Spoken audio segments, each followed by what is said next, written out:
So I know you want to know, how do you build a resilient culture at work?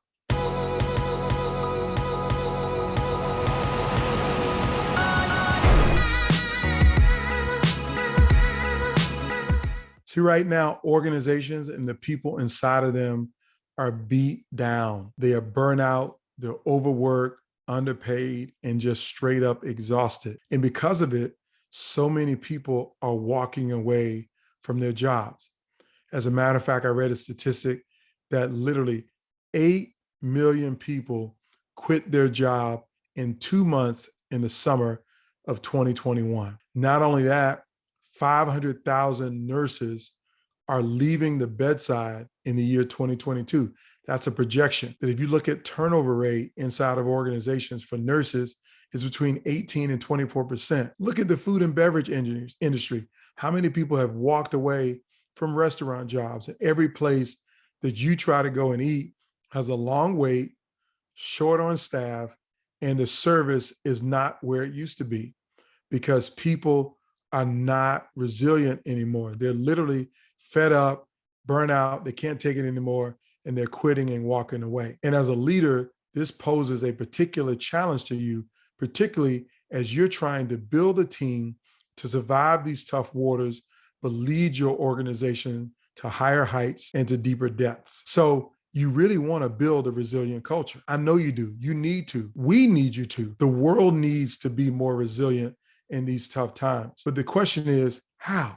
How do I build a resilient culture? Well, I want to give you a few things to think about as you work to build a resilient culture in your organization. So the first thing starts with you, and that is, are you resilient? Are you prepared? Or are you at wit's end, ready to quit, and you just going through the motions? See, the first thing you need to do is a checkup from the neck up. Is to really assess, where are you on this journey? Are you burnt out and at wit's end? And if you are burnt out, it's time for you to go. It's time for you to get away to at least try to recalibrate and get back on track, because you can't help anybody else to be resilient if you're not resilient yourself. So I want you to really, really think about, am I prepared for the next level of the fight? Am I prepared for the next surge? Am I prepared for the next outbreak? Am I prepared for the next crisis? Because I'm telling you, it's coming. And if you're not ready for it, you're not going to be able to lead anybody else through it. So don't even focus on building a resilient culture at work until you build some resiliency internal to you. Now, if you've done that and you feel strong and resilient to take your team to the next level, I want to give you 3 things that you can do to inspire and empower and equip your team to have the same kind of resiliency. So the first thing you need to do is you need to step up. And when I say step up, you need to step up for your team and become an active listener to the challenges, the frustrations, the things that they're burning out on. And when I say step up, I'm talking about you need to solve their problems.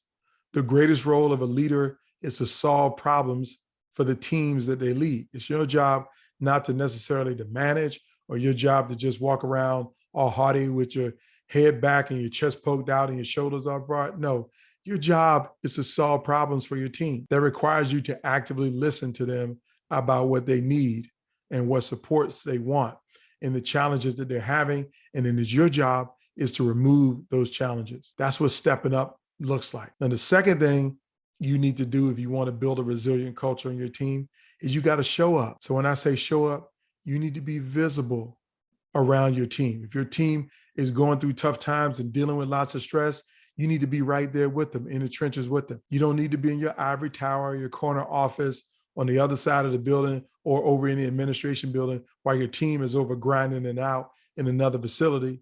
You need to be right there with them. If nothing else, you need to be there to give moral support.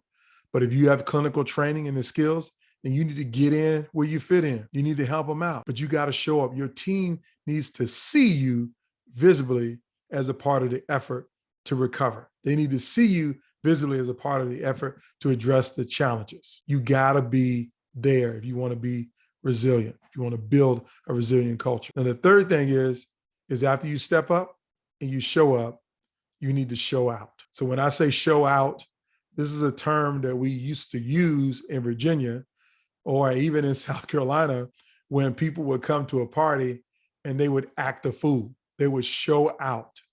They would do something so embarrassing and so outrageous that it would attract all kinds of attention and people would be focused on them because they're showing out. Well, I need you to show out for your team. That means when your team needs stuff, when your team is beat down, I need you to act a fool on their behalf. That means advocate for your team, fight for them, make sure they have the tools that they need, the information that they need, the resources that they need, and you need to fight to get every obstacle out of the way from them being successful at their job. Because if you can take that pressure off by advocating for them so they get what they need, it'll help them to spend more of their energy on being resilient and coming back from these tough times, not having to fight the battle on two fronts. See, as a leader, you need to fight the battle for your team. That's what your job is, and that's what showing up means. That means making no assumptions that everything is all right and that they're going to get through and they can handle it. No, you need to ask questions, and when they say they need something, you need to show out on their behalf. That's what the best leaders do, is they fight for their people. They fight for their team. They fight for the people who's doing the real hard work. And it should be no robbery upon you to stand up, to step up, show out, and to fight for your team. That's how you build a resilient culture. So if this video makes any sense to you, I want you to subscribe, follow, like, comment, and most importantly, share this message with somebody that needs it. I want to thank you for watching. Have a fantastic day.